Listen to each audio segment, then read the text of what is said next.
सभा उपचुनाव से जुड़ी इस वक्त की बड़ी और अहम खबर आपको बता रहे हैं। बीजेपी प्रत्याशी रघुराज सिंह शाह के नामांकन के लिए कलेक्ट्रेट दफ्तर पहुंच चुके हैं। वो अपने 4 प्रस्तावकों के साथ नॉमिनेशन के लिए पहुंच चुके हैं, नामांकन के लिए पहुंच चुके हैं। आज उनका नामांकन होगा। कलेक्ट्रेट परिसर पहुंच चुके हैं बीजेपी प्रत्याशी रघुराज शाह के अपने 4 प्रस्तावकों के साथ पहुंच चुके हैं। अभी परसों आपको बता दें कि डिंपल यादव ने नामांकन किया था और आज बीजेपी की तरफ से रघुराज शाह के मैनपुरी सीट के लिए नामांकन करवाने के लिए पहुंचे हैं। कलेक्ट्रेट परिसर पहुंच चुके हैं अपने 4 प्रस्तावकों के साथ। यानी कि ये जो सीट है बेहद high profile seat, Mulayam Singh Yadav के निधन के बाद ये सीट खाली हुई और इस पर सभी की नजरें हैं। और ऐसे में ये मुकाबला बेहद कांटे का इसलिए माना जा रहा है क्योंकि समाजवादी पार्टी की तरफ से डिंपल यादव और बीजेपी की तरफ से पूर्व में समाजवादी पार्टी के सांसद रह चुके रघुराज शाह को बीजेपी ने चुनावी मैदान में उतारा। अभी आपको कुछ देर पहले एक तस्वीर भी सामने दिखाई थी जिस वक्त वो पहुंचे थे मुलायम सिंह यादव की समाधि में उनका आशीर्वाद लेने के लिए। तो नामांकन के लिए कलेक्ट्रेट दफ्तर पहुंच चुके अपने 4 प्रस्तावकों के साथ। मैनपुरी लोकसभा उपचुनाव से जुड़ी बड़ी खबर, बेहद हाई प्रोफाइल सीट। प्रसपा अध्यक्ष शिवपाल यादव के बेहद करीबी हैं रघुराज शाह की विधानसभा चुनाव से पहले ही बीजेपी में शामिल हुए थे। अभी हाल ही में वो बीजेपी में शामिल हुए थे। पहले समाजवादी पार्टी में हुआ करते थे, समाजवादी पार्टी से सांसद भी हुआ करते थे और विधानसभा चुनाव से ठीक पहले बीजेपी में वो शामिल हुए थे और नामांकन कराने के लिए पहुंचे हैं 4 प्रस्तावकों के साथ। बेहद हाई प्रोफाइल सीट और उसके लिए नामांकन का जो दौर है वो शुरू हो चुका है। डिंपल यादव पहले ही नॉमिनेशन करवा चुकी और आज बीजेपी प्रत्याशी रघुराज शाह की भी नामांकन करवाने के लिए कलेक्ट्रेट ऑफिस पहुंचे। बेहद टक्कर, कांटे का मुकाबला।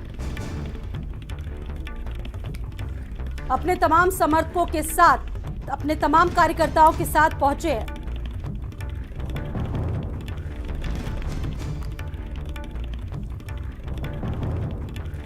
सैफई में रघुराज सिंह शाह के नेताजी की समाधि स्थल पर पहुंचे। नामांकन के पहले समाधि स्थल पर श्रद्धांजलि देने के लिए समाधि पर पुष्पांजलि उन्होंने अर्पित की, आशीर्वाद लिया। नामांकन के लिए सैफई से मैनपुरी रवाना हुए हैं रघुराज। शिवपाल यादव के बेहद खास हैं रघुराज सिंह और ये जो उपचुनाव की जंग है बेहद दिलचस्प और बेहद कांटे का मुकाबला इसलिए यहाँ पर माना जा रहा है क्योंकि समाजवादी पार्टी से पहले सांसद भी रह चुके हैं और प्रवीण हमारे साथ जुड़ चुके हैं सैफई से। इस पर और ज्यादा जानकारी देंगे। प्रवीण, ये तस्वीरें दिख रही हैं नामांकन से ठीक पहले नेताजी की समाधि स्थल पर पहुंचे, यानी कि ये जो मुकाबला है बेहद टक्कर का, बेहद कांटे का नजर आ रहा है। प्रवीण, कैसे देख पा रहे हैं इसे आप? दरअसल ये चुनाव जो है बड़ा ही रोमांचक हो गया है।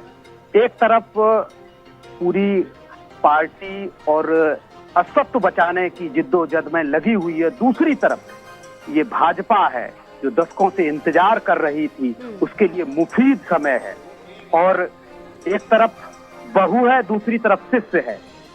शिष्य जाके अपने गुरु से आशीर्वाद लेता है और नेताजी को, क्योंकि वहां जाके समाधि पर जाके आशीर्वाद लिया, उसके बाद मैनपुरी के लिए रवाना होते हैं और माता शीतला माता पर जाकर वहां उनसे आशीर्वाद लिया और बिल्कुल सादगी अंदाज में अपने प्रस्तावक जिलाध्यक्ष के साथ यहाँ कलेक्ट्रेट परिसर में पहुंच चुके हैं भाजपा के प्रत्याशी रघुराज सिंह शाह के।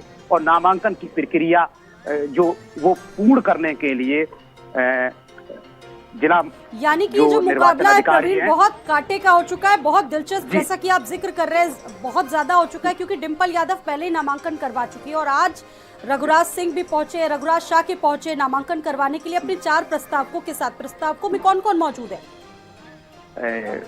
पूर्व आबकारी मंत्री जो है रामनरेश अग्निहोत्री, जो फिलहाल भोगांव विधानसभा से विधायक भी हैं, और ममता राजपूत हैं, बलवीर धनकर हैं और एक चौथे प्रस्तावक जो हैं वो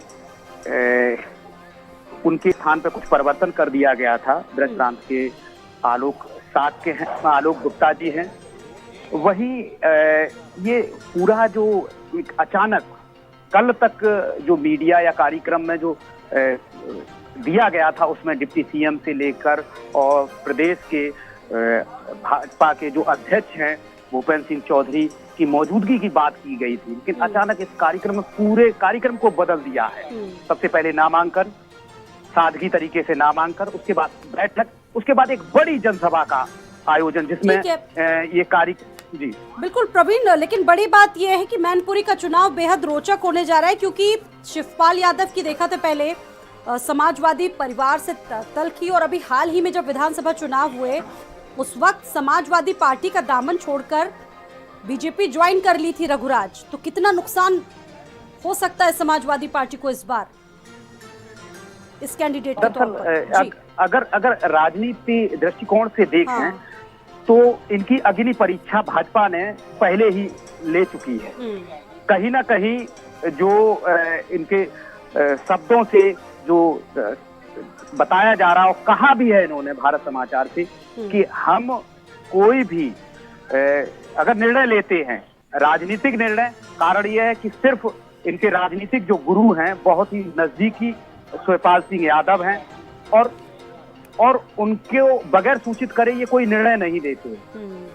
चाहे 7 फरवरी 2022 का वो दौर रहा हो जब इन्होंने भाजपा का दामन थामा और केशव प्रसाद मौर्य के नेतृत्व में ये इन्होंने शपथ लिया था और पहुंचे थे भाजपा के साथ, लेकिन वो थोड़ा कुछ पीछे विधानसभा में आप जब लौट के जाएंगे तो देखें कि जसवंत नगर सीट जिसमें काफी हद तक प्रवीण, लेकिन बड़ी बात यह है कि समाजवादी पार्टी ने भी शिवपाल यादव को स्टार प्रचारकों की लिस्ट में उतार दिया, और ऐसे में रघुराज इनकी बेहद करीबी है। समाजवादी पार्टी का ये बड़ा दाव इसे माना जाए? स्वाति, एक बड़ा ही सस्पेंस शिवपाल ने ही तैयार कर दिया है, क्योंकि ठीक है प्रवीण आपको फिलहाल रोकना चाहेंगे। तो नामांकन के लिए बीजेपी प्रत्याशी रघुराज शाह के पहुंच चुके अपने 4 प्रस्तावकों के साथ। सभी बुजुर्गों से और सभी लोगों से आशीर्वाद लेने का काम कर रहे हैं। माननीय देश के प्रधानमंत्री से आशीर्वाद लिया, उन्होंने आशीर्वाद हमें दे दिया, तब देश के प्रधानमंत्री ने आशीर्वाद दे दिया, माननीय मुख्यमंत्री ने आशीर्वाद दे दिया, मैनपुरी की जनता आशीर्वाद देने का काम कर रही है। लेकिन राजनीतिक गुरु से भी वहाँ से भी आशीर्वाद लेके आए, वहाँ से भी आशीर्वाद लेके आए, माता रानी से आशीर्वाद लेके, नेताजी के हमारे भगवान बुद्ध से भी आशीर्वाद लेके आए, डॉक्टर भीमराव अम्बेडकर से भी आशीर्वाद लेके आए। तो अब की बार मैनपुरी सीट पर कमल खिलेगा। भारतीय जनता पार्टी और कमल खिलने का काम मैनपुरी की जनता ने मन बनाने का काम कर दिया। वो चाहती है जिस तरह से राम राज्य है, खुशहाल है, लोगों के बीच में माताएं बहनें सुरक्षित हैं, कोई किसी के साथ न प्लाटों पर कब्जा न कोई घटना है। इस वजह से आज जब भी चुनाव हुआ है, आप देख रहे हैं, चाहे उपचुनाव आजमगढ़ का देखिए, रामपुर का देखिए, गोला का देखिए, और 2022 का चुनाव देखिए, कोई मुकाबला नहीं है। राजनीतिक गुरु आपके शिवपाल जी रहे, उन्होंने क्या आशीर्वाद? उनका भी आशीर्वाद ये देखिए, शिष्य को तो गुरु का हमेशा आशीर्वाद रहता है, अंदर आत्मा से तो आशीर्वाद रहता है। उत्तर प्रदेश की सरकार बहु और शिष्य की लड़ाई जहाँ पर मौजूद होंगे इस वक्त आप देख सकते हैं। हमारी किसी से लड़ाई नहीं, भारतीय जनता पार्टी के हमारी किसी से लड़ाई नहीं है। जनता हमेशा बनाने का काम करती, क्षेत्र सबसे बड़ी जनता यहाँ पर आए हुए हैं, बड़ी अदालत जनता। ठीक है, भाजपा के प्रत्याशी रघुराज सिंह साख थे, इन्होंने साफ शब्दों में कहा कि सबसे बड़ी जो जनाधार के रूप में भगवान जो होती है वो जनता होती है, जनता ने हमें आशीर्वाद दिया। वही राजनीतिक गुरु शिवपाल सिंह यादव और नेताजी मुलायम सिंह यादव के समाधि पे जाके हमने आशीर्वाद प्राप्त किया है, माता रानी से आशीर्वाद दिया, और सबके आशीर्वाद से ही मैनपुरी सीट पर कमल खिलेगा। प्रवीण सक्सेना, भारत समाचार, मैनपुरी। और प्रवीण हमारे साथ लगातार बने हुए, लेकिन प्रवीण अगर देखा जाए तो रघुराज साक्य जो हैं 1996 से लेकर 2004 तक समाजवादी पार्टी से उन्होंने चुनाव जीता, और देखिए बहुत खासा प्रभाव रखते हैं। कुछ ऐसी सीटें हैं, अगर मैनपुरी की बात की जाए, राजनीति के बेहद मंझे हुए खिलाड़ी हैं। स्वाति, अगर राजनीति की बात करेंगे तो राजनीति में कोई भी किसी का सगा नहीं। ये मुलायम की देन है जो आज रघुराज सिंह साक्य को कोई पहचान मिली है, क्योंकि वो दौर जब मुलायम राजनीति का सफर तय कर रहे थे और संघर्ष चल रहा था, उस समय क्योंकि ये जसवंत नगर के धौलपुर के खेड़ा गांव के रहने वाले हैं, इन्हें होश भी नहीं था कि राजनीति होती क्या है। लेकिन मुलायम का वो दौर रहा था। अगर किसी व्यक्ति ने उनके समय अगर अच्छा नहीं था, उनके अनुकूल नहीं था, मदद की, तो वो भूलते नहीं।